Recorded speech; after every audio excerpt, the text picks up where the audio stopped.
Here we are, part 3 or part 2, depending on how we want to look at it, of this listening series. As promised, this particular part will let us start to focus on our relationship to the environment through listening. And the first thing I want to do is explain a little bit about some of the work that I do from Patsy Rodenberg. She is a prominent voice teacher. You can look her up. She's prominent. And I like the way that she describes presence. I actually created an entire college course around it. And I also teach now, not anymore in a university. I teach privately, and I have a course around her work in Second Circle, where that is the core of it. And it's work that I come back to time and time again with all of my vocal clients, whether they're coming to me for professional or personal reasons. This is really at the heart of a lot of what it is that I do. And actually, presence is at the heart of a lot of what a lot of people do. I just happen to like the way that Patsy describes it because it's simple in its concept, and as all things are simple, there can be a lot of complexity in it. There a lot of nuance, if you will. So her work, which is actually talked about in this book called The Second Circle, it is it's it's about how we can come into greater presence. And what she noticed is that as she was starting to wonder, how can I help people to do that? What she noticed is that there were 3 circles of potential energetic exchange or not between people, environment, places, and a person with themselves.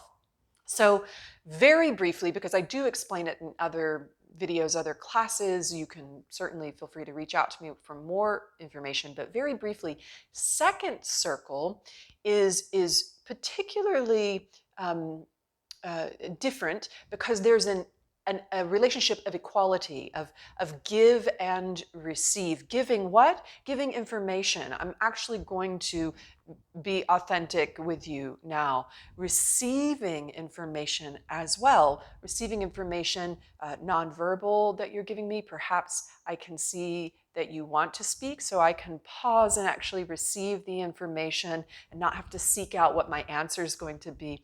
Really, there's a lot of ways, a lot of layers, a lot of ways into being able to become more connected to second circle, to presence. I could do it through body, I could do it through voice, through words, through breath. And what I'm suggesting is that we work with it on listening. So, given this premise that we are talking about listening as an active state, right? What active doesn't mean like this. It means that there is this give and receive. This is the principle we're working with today. There's this giving, seeking out perhaps, and then also receiving in, right? And receiving in and digesting and processing the information, and then giving out, and then noticing, and then receiving in, right? It's this process that we can slow down. When we can slow it down and do that often, then that means that in everyday life, we're going to be able to call on that more quickly, more readily, and more often, obviously. All right, so as an example of that, I'd actually like to read again another one of my teachers, Catherine Fitzmaurice, Fitzmaurice Voice Work. She's quoted in a book here from an outing that rather a stay that she had in Moscow. And this is something that she jotted down. She's obviously an acute listener because she's a voice teacher, so she's going to be very good at that. She's very trained at it. So these are some sounds heard in Russia. And I won't read them all, but here are some sounds. Fricatives, deep throat vowels, militia sirens, laboring buses, horses' hooves at night, endless traffic, endless talk in 4-hour Tolstoy dramas, beggar children asking, asking, loud speakers in public places, pressed voices singing folk songs with a little yelp at the end of the phrase, high heels clipping on uneven pavements,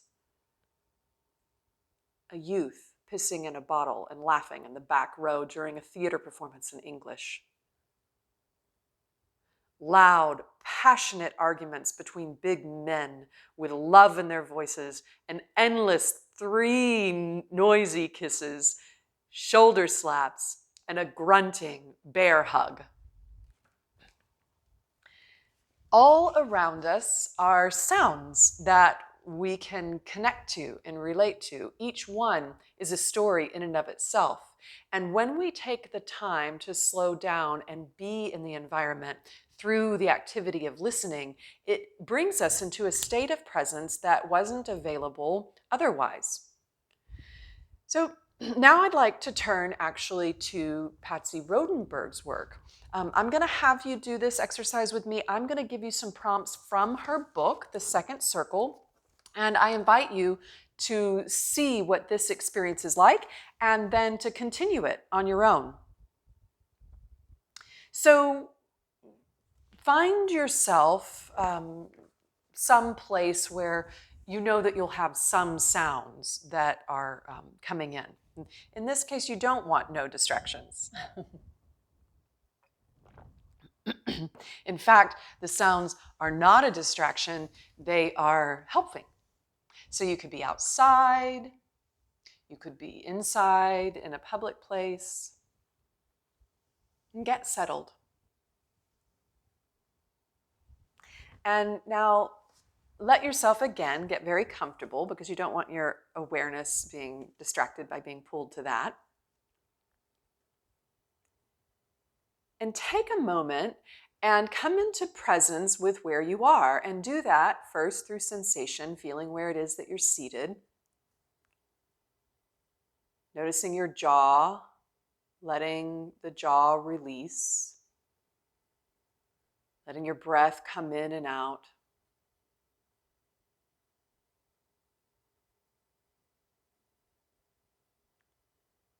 And take a moment now to look around at the things around you.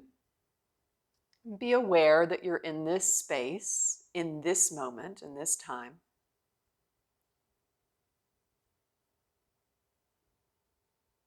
And then let your focus come to one place in front of you, perhaps, or close your eyes. And now I'd like for you to seek out silence. As Patsy says, you won't find it, and that isn't the point. But by seeking it, you will engage and work your present listening, that second circle listening.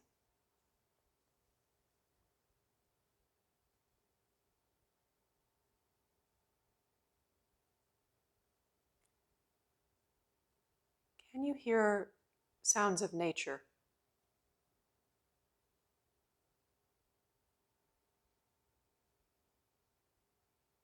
Or maybe appliances in your home? People talking?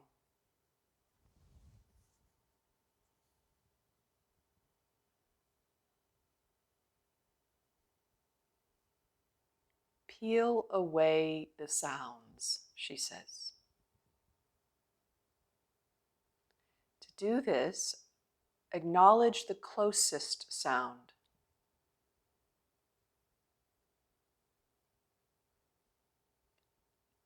And as she says, listen through it to the next one.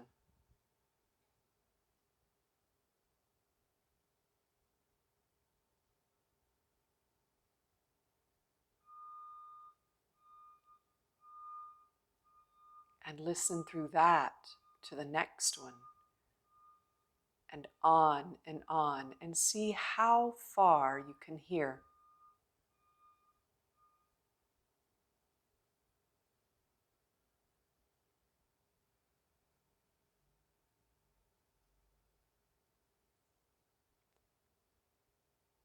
Now try it the other direction. What's the closest sound you can hear?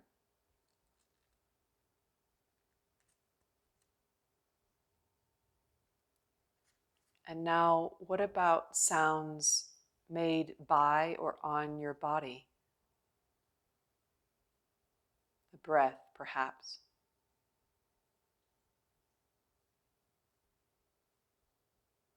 Your heartbeat. Can you feel it? A grumble in the tummy.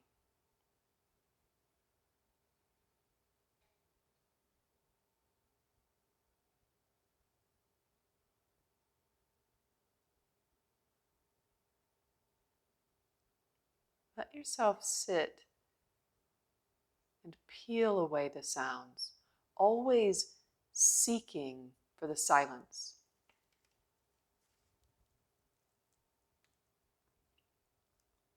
What is the quietest sound you can hear?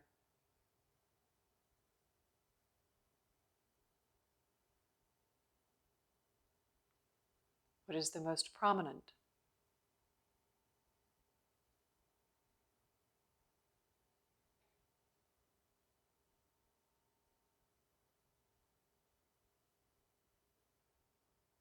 After you've done that for a bit, I'd like for you to turn your awareness to your relationship to these sounds, your relating to these sounds.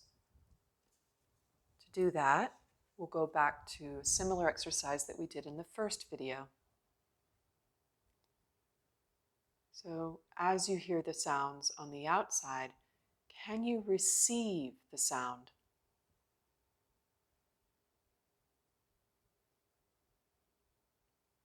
Can you notice that the sound has an effect?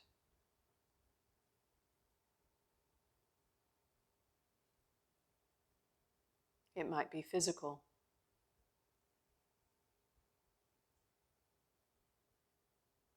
emotional,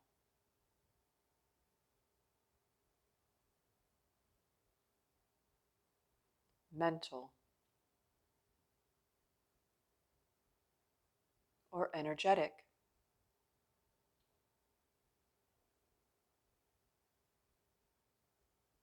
Can you receive that stimulation from the sound and simply soak it in?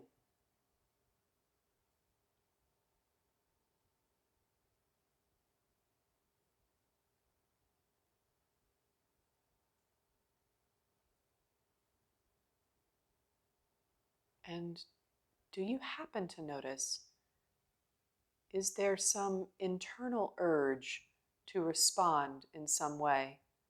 And don't do it yet, but just sit with first seeking if there is an urge to respond.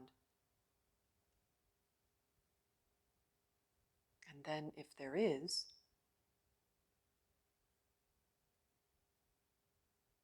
can you feel what it would be like, what it seems like it would be like to do that? But don't yet do it. Just feel that urge.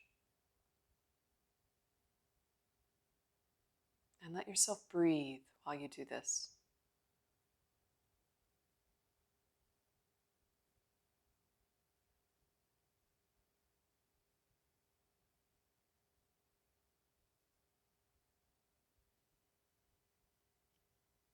Now, if you like, you can respond in whatever way it is that you felt like you wanted to, or you could let it go.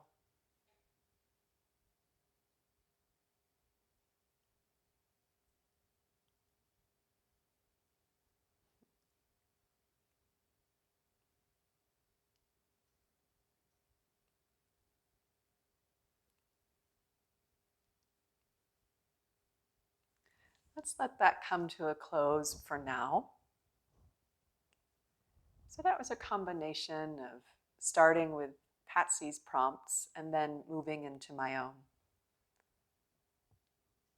I want to encourage you to take some time today, 15 minutes, to continue that exercise.